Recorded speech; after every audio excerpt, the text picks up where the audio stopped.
કેમ છો વિદ્યાર્થી મિત્રો? જેમ તમને ખબર છે કે જીપીએસસી ક્લાસ 1-2 ની અંદર આપણે જીઓગ્રાફી સબ્જેક્ટ્સને ડીકોડ કરી રહ્યા છે, ખાસ કરીને મીન્સ માટે.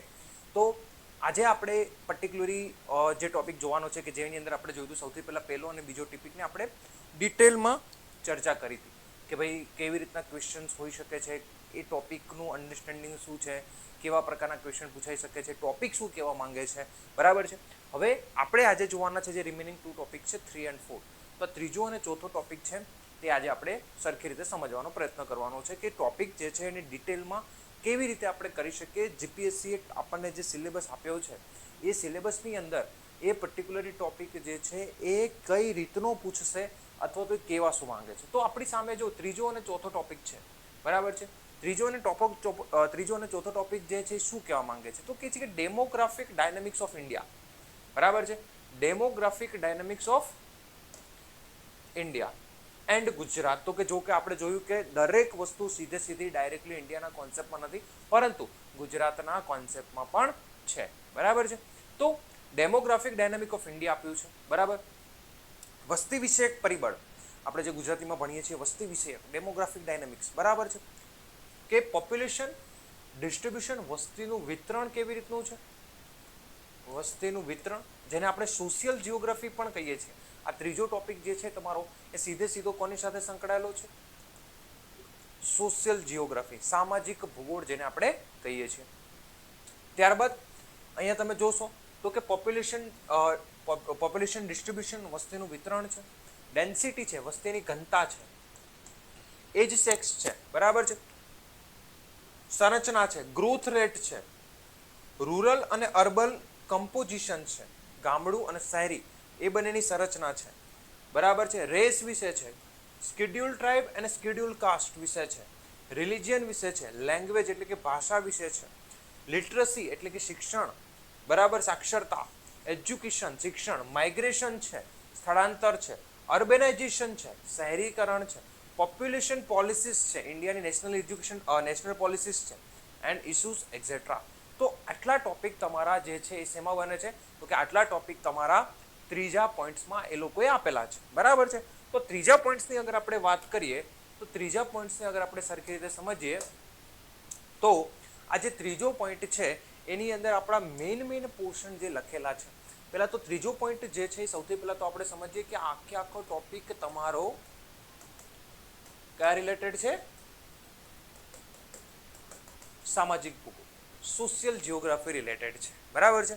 તો સામાજિક ભૂગોળ અથવા સોશિયલ જીઓગ્રાફી જીપીએસસી ડાયરેક્ટલી ઓર ઇનડાયરેક્ટલી ગમે તેમ કરીને એક ક્વેશ્ચન જે છે એ સીધો સોશિયલ જીઓગ્રાફીમાંથી પૂછે છે મેઇન્સમાં, બરાબર. એક ક્વેશ્ચન તમારો સીધો સોશિયલ જીઓગ્રાફીમાંથી હોય જ છે. સામાજિક ભૂગોળમાંથી તમારો એક ક્વેશ્ચન હશે જ. હવે આ ટોપિક અગર આપણે વાત કરીએ તો આ ટોપિકની અગર આપણે ચર્ચા કરીએ તો ટોપિક આપણને કયા આપેલા છે? તો ટોપિક આપણને આપેલા છે કે ભાઈ પહેલા દેખો તમે વસ્તી વિશે ખબર હોય, બરાબર છે. પછી વસ્તીના વિતરણ વિશે ખબર હોય, પછી ડેન્સિટી એટલે કે ઘનતા વિશે ખબર હોય, વસ્તી ઘનતા, બરાબર છે. એના સિવાય તમને કીધું છે કે આયુ, ઉંમર, બરાબર. ભારતની અંદર જે યુવાન અથવા તો જે પોપ્યુલેશન છે, બરાબર છે. પછી લિંગ સંઘટના ખબર હોય, જે એજ સેક્સ છે, જાતિ પ્રમાણ છે. એના પછી ભારતની અંદર તમને કીધું છે કે માઇગ્રેશન ખબર હોવી જોઈએ. ત્યારબાદ શિક્ષણની શું સ્થિતિ છે, ત્યારબાદ શહેરીકરણની શું સ્થિતિ છે, બરાબર છે. ત્યારબાદ તમે જોશો તો કે જે પોલિસીસ હમણાં નવી ક્રિએટ થઈ છે એની શું સ્થિતિ છે. તો આ મેઇન ટોપિક આપેલા છે સોશિયલ જીઓગ્રાફીમાં. તો સૌથી પહેલા તો આપણને આ બધા વિશે, બરાબર છે, કે ખબર હોવી જોઈએ. અને મેઇન વસ્તુ ટ્રાઇબલ પટ્ટો, કયો પટ્ટો? Tribal, schedule tribe and schedule caste બંને આપ્યા છે, ભાષા પણ છે. તો સૌથી પહેલો ક્વેશ્ચન એ થાય કે જે આ ટોપિક છે એ આ ટોપિકને કેવી રીતે તૈયાર કરવો જોઈએ. તો સૌથી પહેલા તો આ બધી વસ્તુ વિશે તમને ફંડામેન્ટલ અને બેઝિક ખબર હોવી જોઈએ, બરાબર. કે ભાઈ પોપ્યુલેશન ડેન્સિટી ક્યાં વધારે છે, વસ્તી ગીચતા ક્યાં વધારે છે, વસ્તીનું વિતરણ કેમ અનઇવન છે, એમાં શું ફેક્ટર્સ છે. કે નોર્ધન સાઈડ ઇન્ડિયાની અંદર વસ્તી વધારે છે, સધર્ન સાઈડ ઓછી છે. ગુજરાતની અંદર પૂર્વ સાઈડ વધારે છે, પશ્ચિમ સાઈડ ઓછી છે. તો what is the geographical factors? જેમ કે આપણે વાત કરીએ તો ઉત્તર સાઈડ આપણે મેદાન જોવા મળે છે, નદીઓ છે, વરસાદનું પ્રમાણ સારું મળે છે, શિયાળામાં વરસાદી ખેતી થાય છે, બરાબર, ખનિજો મળે છે, અને એના લીધે શું થશે કે ઓબ્વિયસલી વસ્તુ છે પહેલેથી પોપ્યુલેશન ત્યાં જોવા મળશે. This is the geographical reasons.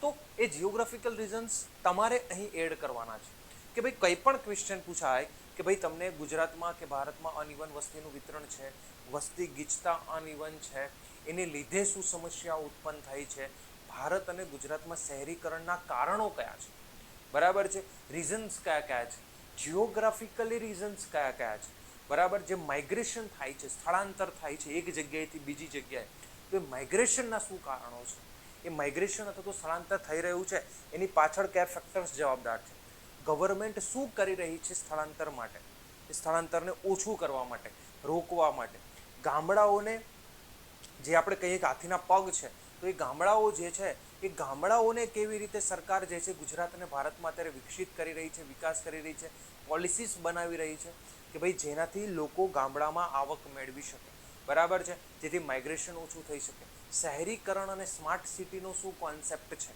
Urbanisation અથવા થઈ રહ્યું છે એના લીધે સોસાયટીમાં શું ઇમ્પેક્ટ પડે છે. આ ટોપિક એવો છે સોશિયલ જિયોગ્રાફી કે અહીંયા તમને કદાચ ડાયરેક્ટલી જિયોગ્રાફિકલી ફેક્ટર્સ ના પૂછાય, કે ડાયરેક્ટલી તમને જિયોગ્રાફિકલી ફેક્ટર્સ ના પૂછીને તમારો આ સીધો કોન્સેપ્ટ જે છે એ GS2ના સોસાયટી સાથે પણ કનેક્ટ કરી શકે છે, બરાબર છે, ઇન્ડિયન સોસાયટી સાથે પણ કનેક્ટ કરી શકે છે કે ભાઈ ભારતની અંદર જે શહેરીકરણ થઈ રહ્યું છે એની ભારતના સમાજ ઉપર શું ઇમ્પેક્ટ પડી રહી છે, અને અર્બન અને રૂરલ, ગામડા અને શહેરનું જે વિભાજન છે એની ઇમ્પેક્ટ વૃદ્ધો ઉપર શું પડી રહી છે, બાળકો ઉપર શું પડી રહી છે, મહિલાઓ ઉપર શું પડી રહી છે, બરાબર, અને એવા શું ફેક્ટર્સ છે જિયોગ્રાફિકલી ફેક્ટર્સ કે જે શહેરી કરી રહ્યા છે, ગામડા ઉપર એની ખરાબ અસર થઈ રહી છે, જેમ કે પોલ્યુશન. તો કોઈ પણ રીતે જે છે તમારો ટોપિક અથવા તો તમારો ક્વેશ્ચન છે અહીંયા ફ્રેમ કરી શકાય એમ છે, બરાબર છે. ઘણી રીતના ક્વેશ્ચન જે છે સોશિયલ જિયોગ્રાફીમાંથી નીકળે છે. તાજેતરમાં STIની મેન્સ લેવાથી એમાં પણ ક્વેશ્ચન જોયો હતો કે ભાઈ ગુજરાતની અંદર શિક્ષણ બાબતની જે છે ચર્ચા કરો, બરાબર. તો હવે આ ક્વેશ્ચન્સ અથવા તો આને આપણે પર્ટિક્યુલરલી ક્યાંથી સરખી રીતે સમજી શકીએ? તો દેખો, અગર આ ટોપિકને આપણે સરખી રીતે સમજવું હોય વિથ ડેટા, બરાબર છે, વિથ ડેટા, તો અહીંયા આપણે એક વસ્તુ સમજવી પડશે કે પહેલાં તો આ ટોપિક વિશે આપણને બેઝિક ફંડામેન્ટલ ખબર હોવા જોઈએ એની ડેફિનેશન સહિત. ત્યારબાદ આપણે ખાસ યાદ રાખજો કે આપણે આર્થિક સર્વે જે ઇકોનોમિકલ સર્વે કરશું તેની અંદર એક કોન્સેપ્ટ આવેલો હશે પોપ્યુલેશન, વસ્તીનો. એ વસ્તીનો ટોપિક આપણે ખાસ વાંચવાનો છે. અને ત્રીજું કે ગુજરાતની અંદર સોશિયો ઇકોનોમી રિવ્યુ, બરાબર છે, ગુજરાતની અંદર આપણે સોશિયો ઇકોનોમિક રિવ્યુ કરીને વન ટાઈપ ઓફ સર્વે આવે છે એ કમ્પ્લીટ કરવાનો છે. આ જ્યારે આટલું કરશું તો આપણને પહેલાં તો સરખી રીતે જે છે એ ડેટા, એક્ઝામ્પલ્સ, કેસ સ્ટડીઝ આ બધું મળી જશે. અને ત્યારબાદ આપણે વસ્તુને ઇન્ટરલિંક કરવાની છે કોની સાથે? કરંટ અફેર્સ સાથે. ત્યારે તો આપણે શું થશે કે આપણે વધારે દિમાગ નહીં લગાવવું પડે, કેમ કે ભારતની અંદર સાક્ષરતાની શું સમસ્યાઓ છે, બરાબર, શું કરી રહી છે સરકાર, એ તમને ઇકોનોમિકલ સર્વેના વસ્તીવાળા ટોપિકની અંદર ઘણી બધી વસ્તુ ક્લેરિફાઈ કરીને આપેલી હશે. ગુજરાતનું જે સોશિયો ઇકોનોમિક રિવ્યુ છે એની અંદર પણ તમને મળશે. અથવા તો તમે સોશિયલ વેલફેરની અંદર વેબસાઇટ ઉપર જશો તો સોશિયલ વેલફેર વેબસાઇટ ઉપર ઇન્ડિયા અને ગુજરાતમાં પણ તમને ઘણા ડેટા મળશે, જેમાં ટ્રાઇબલ્સના ડેટા છે, એના કીવર્ડ્સ મળી જશે, બરાબર. ગુજરાતમાં જે ટ્રાઇબલ બેલ્ટ છે, ઇન્ડિયામાં ટ્રાઇબલ બેલ્ટ છે, એની શું સમસ્યા છે, લેન્ડ રિલેટેડ શું સમસ્યા છે, એ લોકોની ઇકોનોમી રિલેટેડ શું સમસ્યા છે, FRAનો શું રોલ છે, ઘણી બધી વસ્તુ જે છે તમારી જે છે એ અહીંયાથી શું થઈ શકે છે, ક્લિયર થઈ શકે છે. સમજ પડી કે નહીં? ખાસ સમજો કે આ ટોપિક જેટલો ઇઝી દેખાય છે એટલો જ એ કોમ્પ્લિકેટેડ કરીને પૂછવામાં આવે છે, બરાબર. તો આપણને પહેલાં તો દરેક પાસા ખબર હોવી જોઈએ, દરેક વસ્તુ ખબર હોવી જોઈએ કે જેથી આપણે આ ટોપિકને એકદમ વ્યવસ્થિત રીતે અને એમ કહીએ ને કે બેઝિકથી લઈ અને કોઈ પણ પ્રકારનો ક્વેશ્ચન પૂછાઈ શકે કે ભાઈ અનઇવન ક્વેશ્ચન પૂછાઈ ગયો કે પછી એવો કોઈ ક્વેશ્ચન પૂછાયો કે જેની અંદર આપણે પર્ટિક્યુલરલી લખાણ જે છે એની જરૂર છે અથવા તો આપણે ડાયમેન્શન કરવાની જરૂર છે, બધી જ વસ્તુ આપણે અહીંયા ક્લિયર થઈ શકે, બરાબર છે. તો ખાસ સમજો કે સોશિયલ જિયોગ્રાફીનો જે ક્વેશ્ચન છે આ એટલો જ જેટલો ઇઝી ક્વેશ્ચન દેખાય છે એટલા જ તમને હાર્ડ પડી શકે છે, બરાબર. તો આટલા ટોપિકને તમારે સતત કીવર્ડ સાથે સમસ્યા શું છે, ભારતની અંદર શું સ્થિતિ છે, એ કયા ડેટાઝ કામ કરી રહ્યા છે, બરાબર છે. એમાં પોલિટિકલ એંગલ મોસ્ટલી અહીંયા એંગલ નહીં આવે પણ જિયોગ્રાફિકલી એંગલ આપણે વધારે એડ કરવાના છે, બરાબર છે.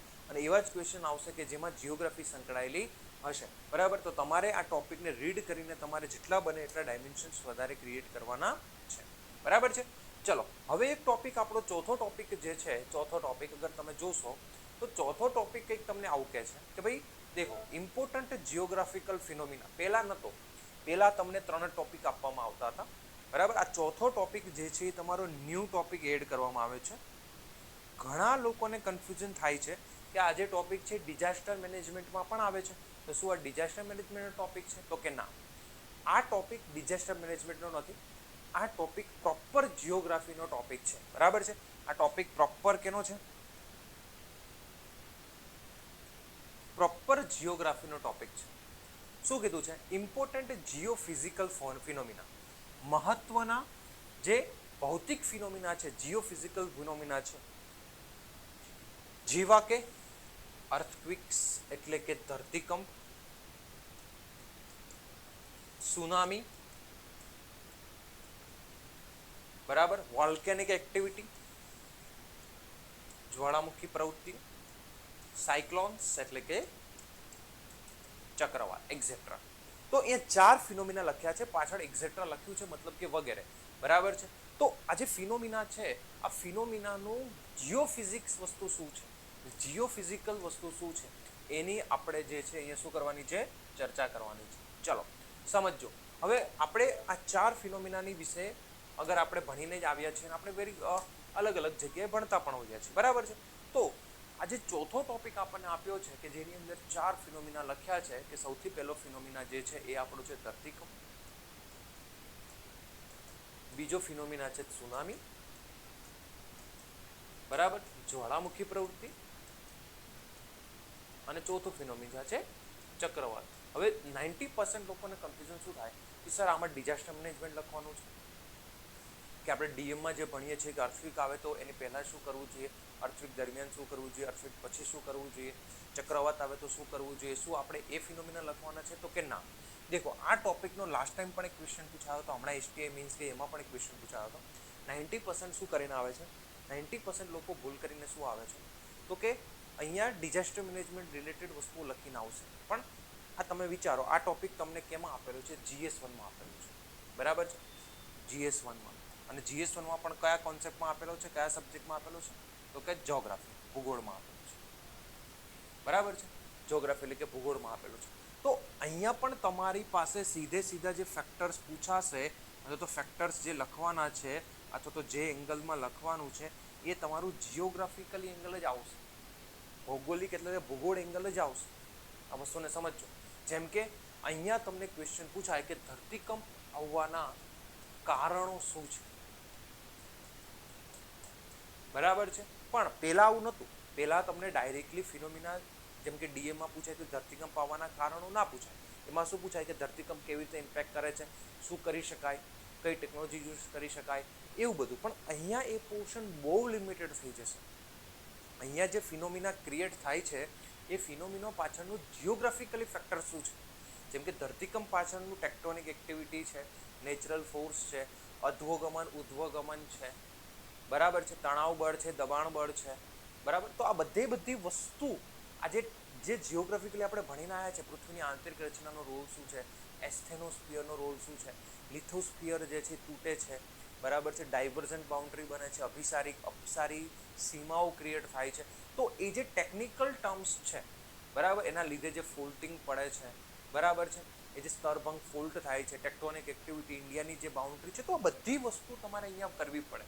મતલબ કે અહીંયા તમારે પ્રોપર જિયોગ્રાફિકલ કીવર્ડ્સ અને જિયોગ્રાફિકલ ડેટા તમારે શું કરવા પડે? એડ કરવા પડે, બરાબર છે. એ પ્રોપર તમારે જે છે ડેટા શું કરવા પડશે? એડ કરવા પડશે, જિયોગ્રાફિકલ ડેટા અને જિયોગ્રાફિકલ રિલેટેડ વસ્તુ. તમે કોઈ પણમાં પકડો, જેમ કે સુનામી આવવાના કારણ શું છે? પ્લેટોનું હલનચલન, અર્થક્વેક, ધરતીકંપ, વેવ્સ ક્રિએટ થાય છે, વાઇબ્રેશન ક્રિએટ થાય છે, બરાબર છે. તો એના ટેકનિકલ ટર્મ્સ પણ તમને ખબર હોવી જોઈએ. અથવા તો જ્વાળામુખી એટલે કે વોલ્કેનો કેવી રીતે નીકળે છે. ભારતની અંદર ઇન્ડિયા અને યુરેશિયન પ્લેટ અથડાય છે, નીચે જ્વાળામુખી બને છે પણ નીકળતા નથી, બરાબર. તો જ્યાં જેએમટી આવેલું છે, જ્વાળામુખી મેઇન થ્રસ્ટ આવેલી છે ત્યાં, તો જ્વાળામુખી અંદમાન નિકોબારમાં નીકળે છે, નીચે ઇન્ડિયાની અને યુરેશિયન પ્લેટ સાથે શું સંયોજન બને છે, લિથોસ્ફિયરનું એસોનોસ્ફિયરમાં રૂપાંતર કેવી રીતે થાય છે, કન્વર્ઝન બાઉન્ડ્રી શું થાય છે, પેસિફિક રિંગ ઓફ ફાયર શું છે, ઇન્ડિયાનો કોન્સેપ્ટ શું છે, ગુજરાતનો કોન્સેપ્ટ શું છે, ગુજરાતમાં કયા રીઝન્સ છે કે જેની ધરતીકંપ બાબતે હાઈલી સેન્સિટિવ એરિયા છે ગુજરાત. હમણાં જ ક્વેશ્ચન પૂછાયો હતો કે ગુજરાતમાં ધરતીકંપ અને ચક્રવાત કેમ સૌથી વધારે આવે છે, what is the geographical reasons. તો તમે જોશો તો ઘણા બધા પ્રકારના જે છે એ ક્વેશ્ચન્સ આમાંથી બની શકતા હોય છે, તો બનતા જ હોય છે, તો પૂછાતા હોય છે, બરાબર છે. હવે વિચારો કે આ બધા ક્વેશ્ચન્સની પાછળ સીધું તમારું જે ટોપિક આવશે એ આવશે એના ભૌગોલિક રીઝન. અહીંયા તમારે ડિઝાસ્ટર મેનેજમેન્ટનો બહુ ઓછો પાર્ટ રાખવાનો છે. અહીંયા આપણે પ્રોપર ચક્રવાત આવે છે તો ચક્રવાત બનવાના કારણ સમુદ્રનું તાપમાન 27 ડિગ્રીથી વધારે થાય છે. અરબ સાગર અને બંગાળની ખાડી કરતાં બંગાળની ખાડી વધારે ગરમ થાય છે કારણ કે થોડી સાંકડી છે, બરાબર છે. બંગાળની ખાડી જે છે એની અંદર આપણે જોઈએ છીએ આઈટીસીઝેડનો રોલ શું છે, બરાબર. આઈટીસીઝેડ નોર્થ સાઉથ વિન્ડ્સનો રોલ શું છે, ચક્રવાત સાયક્લોન લો પ્રેશર કેવી રીતે ક્રિએટ કરે છે, બરાબર છે. અને લો પ્રેશર જ્યારે ક્રિએટ થાય છે તેના પછી શું પ્રોસેસ થાય છે, બરાબર કે નહીં. તો એવી વસ્તુઓ આપણે એડ કરતી રહેવાની છે, બરાબર, કે ભાઈ જેની અંદર આપણને એક તો એ વસ્તુ ખબર પડવી જોઈએ કે ભાઈ જિયોગ્રાફિકલી પોર્શન નાખવાનો છે. હું અહીંયા ચક્રવાતને રોકવા માટેની મેથડ શું છે એ બધું ડિઝાસ્ટર મેનેજમેન્ટમાં ભણીશ. સુનામીને રોકવા માટેની જે મેથડ છે બધી વસ્તુ ડિઝાસ્ટર મેનેજમેન્ટમાં ભણીશ. ધરતીકંપને કેવી રીતે રોકી શકાય, સુનામીને કેવી રીતે રોકી શકાય એ બધી વસ્તુ હું ડિઝાસ્ટર મેનેજમેન્ટમાં ભણીશ, બરાબર છે. અહીંયા હું ડાયરેક્ટલી કે ઇનડાયરેક્ટલી, બરાબર છે, તમારા જિયોગ્રાફિકલી ફેક્ટર્સને જ હું એડ કરીશ. અહીંયા તમારા જે કીવર્ડ્સ બનશે એ ભૌગોલિક કારણો જ બનશે. કયા કારણો બનશે? ભૌગોલિક કારણ જ બનશે. જો ક્વેશ્ચનમાં પૂછેલું છે તો તમે ડીએમ વાળો પોર્શન તમે એડ કરી શકો છો, ડિઝાસ્ટર મેનેજમેન્ટ વાળો, જે તમે ઓલરેડી ડીએમ એટલે કે GS3માં કરેલો હોય છે, બરાબર છે કે નહીં. તો આ રીતે જ્યારે તમારી નોટ્સ અને ફંડામેન્ટલ્સ તમારા જ્યારે સ્ટ્રોંગ હશે તો જિયોગ્રાફીની અંદર તમે જે છે એ સારામાં સારા આ ટોપિકને સમજીને શું કરી શકો છો, આ તમે માર્ક્સ લાવી શકો છો. સારામાં સારા માર્ક્સ તમે અહીંયા શું કરી શકો છો, લાવી શકો છો. હવે તમે જોશો આ 4 ટોપિક અગર આપણે વાત કરી તો 4 ટોપિક એક એવા ટોપિક છે કે જેમાંથી જીપીએસસીની અંદર ક્વેશ્ચન્સો જે છે પૂછાવાની ફ્રિકવન્ટલી વધી રહ્યા છે. 5 ક્વેશ્ચન તો આવશે, બરાબર છે. કેટલા ક્વેશ્ચન આવશે? 5 ક્વેશ્ચન્સ આવશે આ 4 ટોપિકમાં.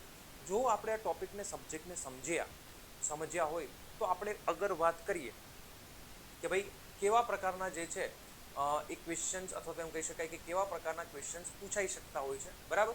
તો અગર વાત કરીએ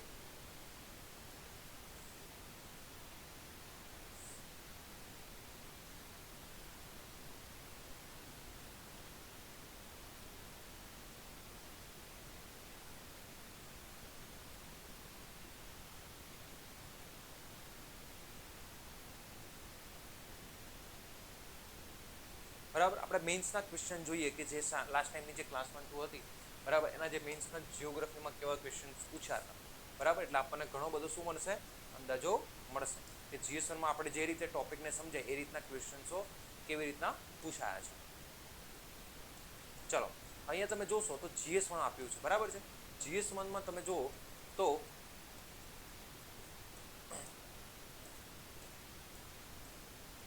ગુજરાત વિશે સારું ક્વેશ્ચન પૂછ્યા હતા કે ગુજરાતના 3 વિશિષ્ટ ભૌગોલિક વિસ્તારો ભાલ, નળકાંઠા અને ઘેડની લાક્ષણિકતાઓ તથા સમસ્યાઓ અને વિકાસના તકોની શું કરો, ચર્ચા કરો, બરાબર છે. 3 પર્ટિક્યુલરલી આપણને વસ્તુ પૂછી હતી. મેં તમને પહેલા જ કીધું હતું કે આ ક્વેશ્ચન ક્યાંનો છે. આ તમારો ક્વેશ્ચન છે ટોપિક 1. આપણને ખબર પડવી જોઈએ કે ગુજરાતનું જે પહેલો ટોપિક છે કે જેમાં ગુજરાતના લેન્ડફોર્મ્સ વિશે, મતલબ કે ગુજરાત ઉપર જે ભૂમિ સ્વરૂપો બનેલા છે, ગુજરાત ઉપર જે ભૂમિ સ્વરૂપો છે અહીંયાથી આ ક્વેશ્ચન છે. તો તમે અગર આપણે જેમ વાત કરી કે ગુજરાતમાં ક્યાં મેદાન આવેલા છે, એ મેદાનની શું ખાસિયત છે, જે રણ છે એની શું ખાસિયત છે, જે સૌરાષ્ટ્રનો ઉચ્ચ પ્રદેશ બન્યો છે એની શું ખાસિયત છે, તળ ગુજરાત અથવા તો દરિયાકાંઠામાં શું ખાસિયત છે? તળ જે આપણું ગુજરાતનો દરિયાકાંઠો છે એ અલગ અલગ પાર્ટમાં ડિવાઇડેડ છે. ભાલ વિસ્તાર છે, ઘેડ વિસ્તાર છે, નળકાંઠો છે. તો એ આપણે ગુજરાતના સંદર્ભમાં સરખી રીતે સમજતા હોઈએ છીએ, બરાબર છે કે નહીં? તો એટલે જ કહું છું કે આપણે જ્યાં સુધી સિલેબસને સરખી રીતે નહીં સમજીએ ત્યાં સુધી આપણને જીપીએસસીના જે ક્વેશ્ચન જે પૂછાઈ રહ્યા છે એમાં તકલીફ પડશે. 99% લોકો આમાં એરિયા જ નથી ખબર કે ભાલ ક્યાં છે, ઘેડ ક્યાં છે, નળકાંઠો ક્યાં છે. તો 99% લોકો જે છે આમાં મિસ્ટેક કરીને આવ્યા છે, અથવા તો કહી શકાય કે સરખી રીતે લખીને જ નથી આવ્યા. અને આ 15 માર્ક્સનો ક્વેશ્ચન છે. કેટલા માર્ક્સનો ક્વેશ્ચન છે? 15. તમે વિચારો કે આ 15 માર્ક્સ કેવડો મોટો ગેપ બનાવી શકે છે, બરાબર? તો આપણે સરખી રીતે ટોપિક 1 લેન્ડફોર્મ્સ ક્રિએટ કરવાનું છે. લેન્ડફોર્મ જે નોટ્સ ક્રિએટ કરવાની છે સરખી રીતે ભારત અને ગુજરાત બંનેની, જે રીતે આપણે પહેલા સેશનમાં વાત કરી હતી. ત્યારબાદ ક્વેશ્ચન જો કે દક્ષિણ તથા મધ્ય ગુજરાતની નદીઓના કૃષિ, ઉદ્યોગ અને શહેરી વિકાસના સંદર્ભમાં આર્થિક એની ઇમ્પોર્ટન્સ શું છે ચર્ચા કરો. Economical geography. આ ઇકોનોમિકલ જિયોગ્રાફી પણ આનો પણ કેન્સેપ્ટ કોની સાથે છે? આનો પહેલો અને બીજો બંને ટોપિક તમે લઈ લો કે ગુજરાત જે છે એના લેન્ડફોર્મ્સ, એના સંસાધનો, બરાબર છે? ગુજરાતના લેન્ડફોર્મ્સ અને ગુજરાતના સંસાધનો, રિસોર્સિસ, એનું શું મહત્વ છે, એની શું ઉપયોગિતા છે, એના રિલેટેડ ક્વેશ્ચન છે. ભાઈ પહેલાં તો આપણને ખબર હોવી જોઈએ કે દક્ષિણ તથા મધ્ય ગુજરાતની નદીઓના કૃષિમાં શું ઉપયોગ કરે છે, ઉદ્યોગને કઈ રીતે વધાર્યું છે, શહેરી વિકાસને કેવી રીતે વધાર્યું છે, બરાબર છે? તો એના રિલેટેડ ક્વેશ્ચન છે, એ તમને ખબર હોવી જોઈએ. પણ એની માટે તમારો ટોપિક ક્લિયર હોવો જોઈએ, તમારી પાસે નોટ્સ હોવી જોઈએ, તમે ગુજરાતના સંસાધનો વિશે સરખી રીતે ભણેલા હોવા જોઈએ. ત્રીજો ટોપિક શું છે? ભારતના આર્થિક વિકાસમાં ગુજરાતના દરિયા કિનારાની ભૂમિકા. ફરીથી લેન્ડફોર્મ્સનો પણ કોનો? ગુજરાતનો. આ 3 ક્વેશ્ચન તમે જોશો, આ 3 ક્વેશ્ચન સીધે સીધા ક્યાંક ને ક્યાંક ગુજરાતના છે, પણ આ તમારા સીધે સીધા ટોપિક 1 અથવા તો ટોપિક 2 ના ક્વેશ્ચન છે, બરાબર છે? કાં તો ટોપિક 1 કાં તો ટોપિક 2, મતલબ બંનેનું મિશ્રણ, કે ભાઈ બંનેમાંથી કંઈક ને કંઈક વસ્તુ લીધી છે કે ગુજરાતના આર્થિક સંસાધનો વિશે, ગુજરાતના આર્થિક સંસાધનો જે છે એનો ઉપયોગ કેવી રીતે થયો છે, અને કેવી રીતે ગુજરાતમાં ડેવલપમેન્ટ કર્યું છે, બરાબર? નેક્સ્ટ સેશનની અંદર આપણે આની ડિટેલમાં માહિતી મેળવીશું. પણ અત્યારે આપણે જોઈએ કે કયા કયા ટોપિકમાંથી કેવા કેવા ક્વેશ્ચન પૂછી રહ્યા છે, બરાબર? ચલો એના પછી આપણે વાત કરીએ તો કે 2 ક્વેશ્ચન છે. જો તમે કોઈ દેશની ભૂગોળ જાણતા હશો તો તેની વિદેશ નીતિને સમજી શકશો અને અનુમાન કરી શકશો. તો ભારતના ભૌગોલિક લાક્ષણિકતાઓની ભારતની વિદેશ નીતિ તથા વિદેશ વેપાર નીતિ પર અસર તપાસો. હવે આ થોડો એવો ક્વેશ્ચન પૂછી નાખ્યો કે જેમાં જિયોગ્રાફીનો સંબંધ સીધો ઇન્ટરનેશનલ રિલેશન સાથે કરનાર, આંતરરાષ્ટ્રીય સંબંધ. ક્વેશ્ચન સમજો કે તમે કોઈ if you are knowing about the geography of any other countries, તો તમે તેની વિદેશ નીતિ શું કરી શકશો? સમજી શકશો. જો તમે તેની ભૂગોળ જાણતા હશો તો તેની વિદેશ નીતિ સમજી શકશો. પણ અહીંયા ભૂગોળ જાણતાનો મતલબ શું? ભૂગોળ જાણતાનો મતલબ કે એની અંદર કેટલા રિસોર્સિસ છે, એની અંદર કેટલા એનું નેચરલ બેરિયર આવેલા છે, જેમ કે પર્વતો, હિમાલય, કેટલી રિવર્સ છે, કેટલું તેની પાસે મિનરલ્સ છે, કેટલો કોસ્ટલ એરિયા છે, બરાબર છે, કેટલું એને આજુબાજુના પાડોશી દેશો કેવા છે. તો આના વિશે જ્યારે તમે જિયોગ્રાફી સરખી રીતે જાણતા હશો ત્યારે જઈને તમે તેની ફોરેન પોલિસી સમજી શકશો, બરાબર છે? હવે રશિયા પાસે તમે જોશો ક્રૂડ ઓઇલની ભરપૂર માત્રા છે, એને કોઈની બીક નથી, એ રીતે ફોરેન પોલિસી ક્રિએટ કરે છે. ઈરાન તમે જોઈ શકો છો, પણ જેની પાસે રિસોર્સિસ ઓછા છે તો એ બીજા દેશો સાથે પાર્ટનરશિપ વધારશે, બરાબર? તો આ કોન્સેપ્ટ છે ઇન્ટરનેશનલ રિલેશન અને જિયોગ્રાફીનો, બરાબર? અહીંયા પણ તમે જો રિસોર્સિસવાળા પાર્ટ 1 અને પાર્ટ 2માં ટોપિક 1 અને ટોપિક 2માંથી ક્વેશ્ચન પૂછેલો છે, બરાબર? પણ આ ક્વેશ્ચન એવો છે કે જેમાં તમારું ડીપ અન્ડરસ્ટેન્ડિંગ માંગે છે. 20 માર્કનો ક્વેશ્ચન છે, ધ્યાન આપજો. તમારો ડીપ અન્ડરસ્ટેન્ડિંગ માંગે છે, તમે સબ્જેક્ટને કેવી રીતે સમજ્યા. એમાં ભારત વિશે પૂછ્યું છે, તો ભારતની ભૌગોલિક લાક્ષણિકતા ટોપિક 1 થયો, બરાબર છે? ભારતમાં શું શું આવેલું છે, હિમાલય પર્વત, ઉચ્ચ પ્રદેશ, મેદાન, ખનિજો, એની ઇમ્પેક્ટ ભારતની ફોરેન પોલિસી ઉપર શું કેવી રીતે પડે છે. ત્યારબાદ છેલ્લો ક્વેશ્ચન જો 20 માર્કનો કે શહેરી સ્થળાંતર, જો માઇગ્રેશન બંને લઈ લીધું કે અર્બન સેન્ટર દ્વારા શહેરી સ્થળાંતર દ્વારા ઉદ્ભવતી જીવનની સુખાકારીની સમસ્યાઓને તપાસો અને આર્થિક વિકાસ અને આરોગ્યમય નાગરિક જીવન અંગે ઉભયપક્ષી સકારાત્મક મોડેલ સૂચવો, બરાબર છે? વિન વિન મોડલ, બરાબર? Suggest a win win model for both economic development and healthy civic life.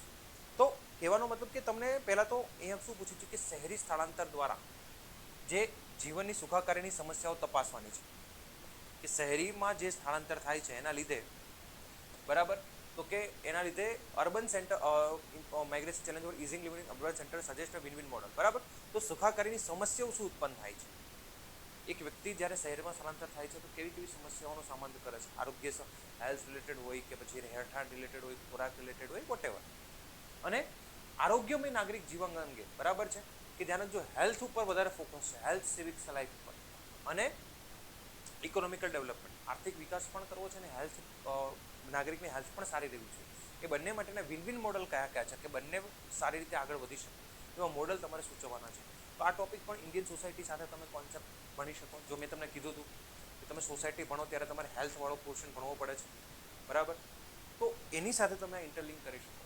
તો ક્વેશ્ચન તમે જોશો તો 3 ક્વેશ્ચન ડાયરેક્ટલી, 2 ક્વેશ્ચન ઇન્ટરલિંકિંગ વાળા પૂછાયા છે, મતલબ કે 85 માર્ક્સનું તમારું જીઓગ્રાફી પૂછાયું છે. કેટલા માર્ક્સનું? તો એમાં તમે જોશો ટોપિક વિશે ખબર હોવી જોઈએ, બેઝિક વસ્તુ ખબર હોવી જોઈએ, ફંડામેન્ટલ ખબર હોવા જોઈએ, ત્યારે આ ક્વેશ્ચનને આપણે એટેમ્પ્ટ કરી શકીએ છીએ. ક્લિયર થાય છે? હવે આ ક્વેશ્ચન્સની આપણે ડીપમાં ચર્ચા કરશું નેક્સ્ટ સેશનની અંદર, જેમાં ક્વેશ્ચનને તોડશું, કેવી રીતે કીવર્ડ લખી શકાય, કેવા ડેટા એડ કરી શકાય, ઇન્ટ્રોડક્શન, મેઇન બોડી, કન્ક્લુઝનમાં પણ શું લખી શકાય, એની પણ આપણે ચર્ચા કરવાની છે, બરાબર. ત્યાં સુધી આ 3 સેશનને ફરીથી જુઓ, જીઓગ્રાફીના મેઇન્સના સિલેબસને ફરીથી સમજો અને તમે તમારી તૈયારી આગળ ચાલુ રાખો મેઇન્સ માટે.